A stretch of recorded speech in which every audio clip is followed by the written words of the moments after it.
ঈদকে ঘিরে জমে উঠেছে নারায়ণগঞ্জের দেওভোগ পাইকারি পোশাকের বাজার। নতুন ও বাহারি ডিজাইনের পোশাক তৈরিতে ব্যস্ত সময় পার করছেন পোশাক শ্রমিকরা। ক্রেতারা জানান এবছর পোশাকের দাম কিছুটা বেশি। রমজানের শুরু থেকে দেশের বিভিন্ন প্রান্ত থেকে আসা ব্যবসায়ীদের ভিড় চোখে পড়ে নারায়ণগঞ্জের দেওভোগ পাইকারি পোশাকের ঐতিহ্যবাহী এই মার্কেটে।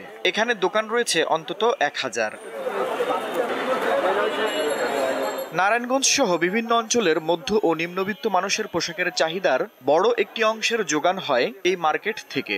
শিশু থেকে শুরু করে সব বয়সীদের পোশাক বিক্রি হয় এখানে। বিক্রেতারা জানান, এবার চায়না টিস্যু স্ল্যাব ও সুতি কাপড়ের তৈরি পোশাকের চাহিদা বেশি। ক্রেতাদের অভিযোগ, গতবারের তুলনায় এবার দাম বেশি। এজন্য কাপড়ের মূল্য বেশি হওয়াকে দায়ী করছেন বিক্রেতারা। তুলনামূলক গতবার থেকে এবার একটু প্রোডাক্টের দাম বেশি। সিলেট নিয়ে যাওয়ার পরে ঈদের কাস্টমার নির্ভর করবে কতটুকু ব্যবসা বাণিজ্য হয়। বগুড়া থেকে আসছি, দেওভোগ মার্কেটে। এবার কালেকশন মোটামুটি লেডিস আইটেম অনেক সুন্দর সুন্দর আইটেম নামছে।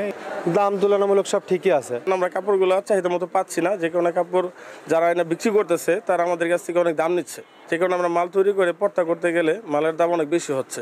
সব ডিস্ট্রিক্টের মানুষজনই এখানে পরিচিত, সবাই আসে এখানে মাল নেওয়ার জন্য, তাদের পছন্দের পোশাকটা নেওয়ার জন্য এখান থেকে ওনারা পাইকারি নিয়ে যায়। এবার প্রায় 150 কোটি টাকার উপরে পোশাক বিক্রি হবে বলে প্রত্যাশা এই ব্যবসায়ী নেতার। আমাদের মার্কেটে মূলত 100 টাকা শুরু করে একবারে 2000 টাকা পর্যন্ত আছে। সবচেয়ে বেশি চলে আপনার ওই যে 500, 700, 800, 1200 এই রেটের মালগুলা সবচেয়ে বেশি চলে। আর শ্রমিকরা তো অবশ্যই, যেহেতু এখন তাদের সিজন, ব্যবসার সময়, তারা এখন দিনে এবং নাইট কাজ করতেছে। আমরা তো আশা করি প্রায় 100 কোটি টাকার উপরে যাতে বেচা কিনা করতে পারি।